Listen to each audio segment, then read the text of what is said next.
আপনারা রেডি আছে? জি জি জি জি হ্যাঁ বলেন। আপনারা দেখলেন বাজারের অবস্থা, এখানে কিন্তু গরুর দাম মোটামুটি আমি বলবো রিজনেবল, কিন্তু একটু ভোক্তাদের দিকে একটু বেশি সুবিধা পাচ্ছে। মানে দাম এখানে গতবারের থেকে আমার মনে হলো যে দাম একটু কম। আপনারা কি আমার সাথে এগ্রি করেন কি করেন না? হ্যাঁ, একটু কম মনে হচ্ছে না?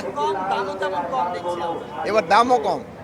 একটু বড় গরু কিনতে মানুষ ভয় পাচ্ছে কেন আসলে? অনেকে বলতেছে যে বড় গরু ক্রেতা ভয় নাই। আগে হলো দুর্নীতির টাকা ভরা ছিল পকেটে, এখন তো দুর্নীতির টাকা নাই, এখন এই জন্য বড় গরু কিনতে পারতেছে না। যেহেতু তো দুর্নীতিবাজ যাদের কাছে টাকা ছিল, ব্ল্যাক মানি ছিল, তারা তো বড় বড় গরু কিনতো, এখন তো বড় গরু কিনা ডিফিকাল্ট। কিন্তু তারপরও আছে আমাদের দেখো সৎ পয়সা আছে, তারা অনেকে বড় গরু কিনবে। সৎ পয়সা এলা বহু লোক আছে, বড় বড় বিজনেসম্যান, তারা বড় গরু কিনবে, সৎ পথে যারা আয় করছে। রাজধানীর যেসব হাটগুলোতে আছে সেগুলোর নিরাপত্তা কেমন দেখলেন আপনি? আমি তো নিরাপত্তা বাহিনীর প্রধান হিসাবে আমি তো ভালো দেখলাম। আপনারা বলেন কোনো নিরাপত্তার ঘাটতি আছে কিনা? আপনি বলেন নিরাপত্তার কোনো ঘাটতি আছে কিনা? এটা ওই মিটিং এর সময় বলা হয়েছিল, এটা ক্ষেত্রে আমরা বলছি জায়গার জন্য আলাদা ভাড়া নিতে পারবো না।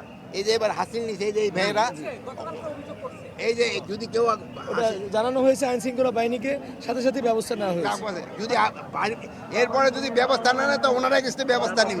ঈদে অনেক মানুষ তো অনেক মানুষ ঘরে চলে যাচ্ছেন, বাড়ি চলে যাচ্ছেন। রাজধানীর আইন শৃঙ্খলা পরিস্থিতি আসলে কেমন থাকবে? রাজধানীর আইন শৃঙ্খলা পরিস্থিতি মাশাআল্লাহ খুবই ভালো থাকবে।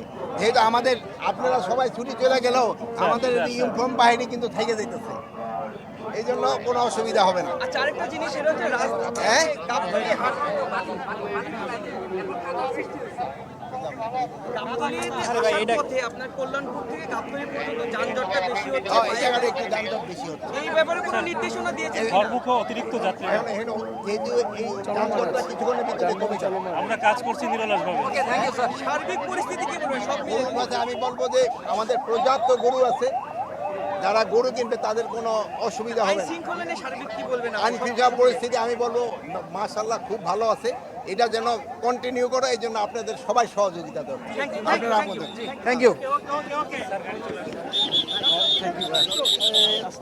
এক ভাই আস্তে আস্তে না কেউ